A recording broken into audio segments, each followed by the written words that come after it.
about another voice and culture of Taiwan with We Love Hakka. 现在就让我们一起加入客家风情，大家来讲客家吧。Hey everyone, it's time to take that Hakka training on ICRT, and this whole month taking you to a wood town known as Sanyi.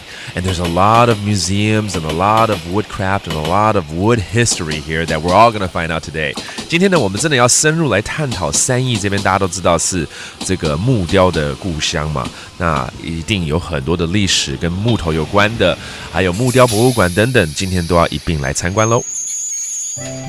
Hi Leo， Hi Joseph， 来到了三义啊，当然这是木雕故乡，所以我们要更深入的了解所有跟木头有关系的一些历史来龙去脉，好不好？猛超 Joseph， 你刚刚下车的时候有没有闻到一种很香的味道？有，那就是那个樟脑的味道。哦 ，camphor， 难怪。其实说到这个三义哈，早期在山上有很多的火炭，也就是烧火炭的窑在这里，所以你要烤肉的那些木炭啦，对，就是从这边来生产的啊。但是到了50年代的末期哈，因为天然瓦斯已经出现了，所以就很少再用木炭了。后来这边哈就转型变成了一个木雕的中心，很多的木雕师傅就在这边创作他的作品。所以呢，我们应该有这个木雕博物馆可以去参观啦。当然啦，一定要去看的。50-60年来的历史啊，对不对？但是在去之前，我们先来去运动一下，我们来去爬99阶的阶梯，好不好？干嘛？这有什么有名的吗？这有一个100年的名校啊，那就是建中国小。OK， 我们来去走走看一下。99阶是？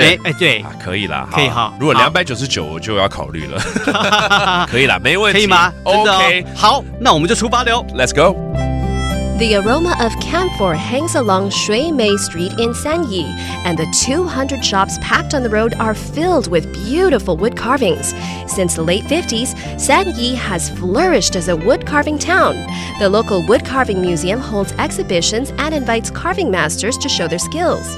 Nearby is Guangshen Village. You can stroll through its historically rich old street or the century-old Jianzhong Elementary School, which features a 99-step staircase. 好，既然来到三义都跟木有关的东西，就跟木有关的单字要来交代给大家了，对不对？没问题啊。包括木炭 charcoal、火炭，另外还有一种叫做沙滩，这是挖出来的煤矿。哦，煤 coal is 沙滩 ，got it。还有木雕也要教大家啦。雕刻，或是讲雕刻哦，雕刻品嘛 ，that's wood carvings. All right, now we all know, and go visit 三义 when you have time. That is it for today's Hakka training. 什么泰嘎？安子 say 张蕊了。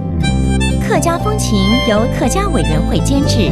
We Love Hakka has been brought to you by the Hakka Affairs Council.